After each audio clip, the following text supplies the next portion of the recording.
जय हिंद। इस वीडियो में हम लोग नंबर सिस्टम यानी संख्या पद्धति के जो फर्स्ट हमारा टॉपिक आता है यानी इसे जानने के लिए संख्या रेखा को इसे हम लोग कैसे आसानी से समझ सकते हैं और अपने मैथमेटिक्स का जो बुक है एक संख्या पद्धति इससे तो आपको संपूर्ण ज्ञान नहीं मिल सकता है, इसलिए मैंने इसे आप लोगों को अलग से समझाने के लिए कॉपी पे लिख दिया है। तो चलिए इसे हम समझने की कोशिश करते हैं। पहले तो हम इसका डिफिनेशन खुद से लिखे हैं जो आपको कहीं नहीं मिलेगा। संख्याओं को धनात्मक तथा ऋणात्मक चिन्हों के साथ किसी अक्ष पर दर्शाना संख्या रेखा कहलाता है। जैसे आपके पास 4 है तो आप क्या करिएगा, आप उसे काउंट करते हैं और यही को अगर हम इस नंबर पे डिनोट कर देते हैं, जैसे देखिए इस नंबर पर हमें डिनोट करना है तो कैसे डिनोट करेंगे। तो आपको बता दूं किसी भी चीज का शुरुआत हमेशा शून्य से होता है। कहाँ से दोस्त? शून्य से। तो आप बीच में शून्य ले लीजिए और जब आप इस साइड चलिएगा तो आपको धनात्मक यानी प्लस मिलेंगे और इस साइड चलिएगा तो ऋणात्मक यानी माइनस मिलेंगे।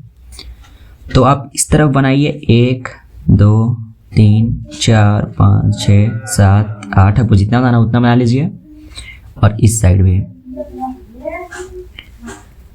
आप अब डिनोट कर सकते हैं। आपको कितना हम डिनोट करने के लिए बोले 4, कितना बोले 4। तो आप देखिए यहाँ पे पॉजिटिव है या नेगेटिव, तो आपको पता चल रहा है प्लस में है, तो आप 0 से इधर चलिए 1 2 3 4, यहाँ पे आपका कितना हो गया 4।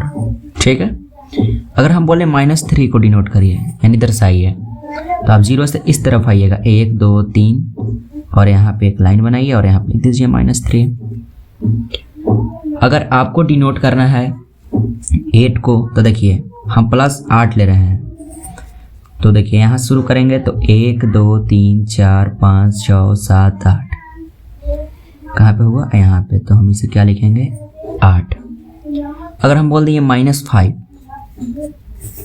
तब हम कहाँ चलेंगे दोस्त? 0 से इधर आइए 1 2 3 4 5 6 5 तक यानी 5 तक, कितना हो जाएगा आपका -5। अगर आपको बोल दिया जाए कि आप शून्य को डिनोट करिए 0 को, तो आप क्या करिएगा शून्य पे ही एक लाइन खींचिए और 0 पे डिनोट कर दीजिए। तो ये तो आपका हो गया सिंपल।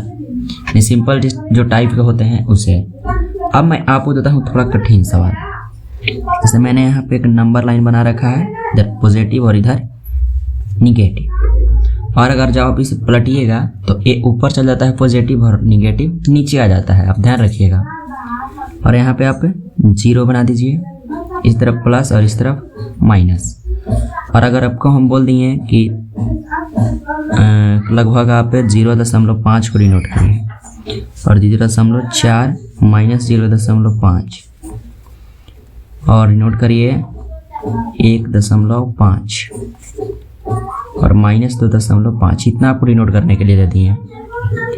आप देखिए 0 पे आइए और इधर से बना लीजिए 1 2 3 4 5 6 7 1 2 3 4 5 6 7।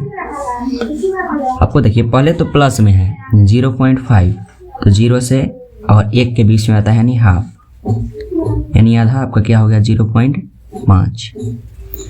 अगला आपका है 0.4, देखिए 0.5 से थोड़ा सा कम होता है 0.4, तो आप क्या लिख लीजिएगा यहाँ पे 0.4।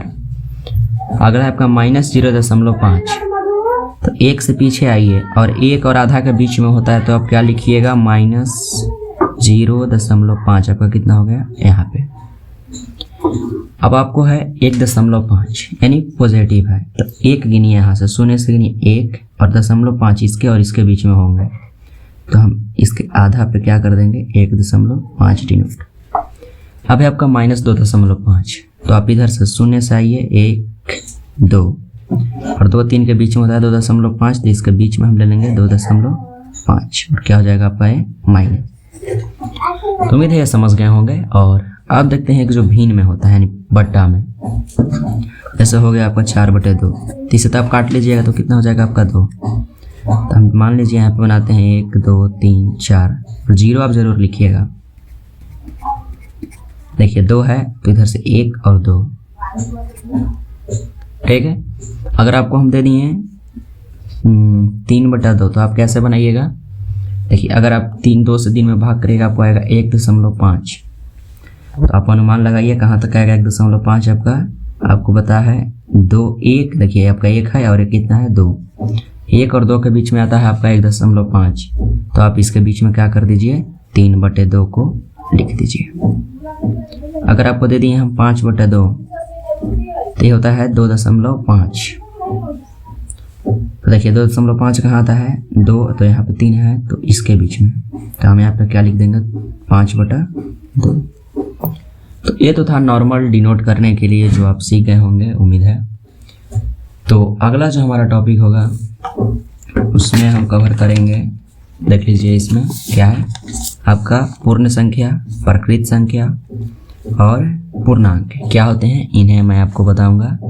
और फिर इससे आगे धीरे धीरे पढ़ते हुए परिमेय और अपरिमेय पढ़ते हुए एग्जाम्पल करेंगे और फिर क्वेश्चन करेंगे। आपको एक भी टॉपिक, एक भी एग्जाम्पल, एक भी क्वेश्चन 12th क्लास तक ऐसा ही नहीं छोड़ूंगा। आप मेरे साथ बने रहिए। जय हिंद।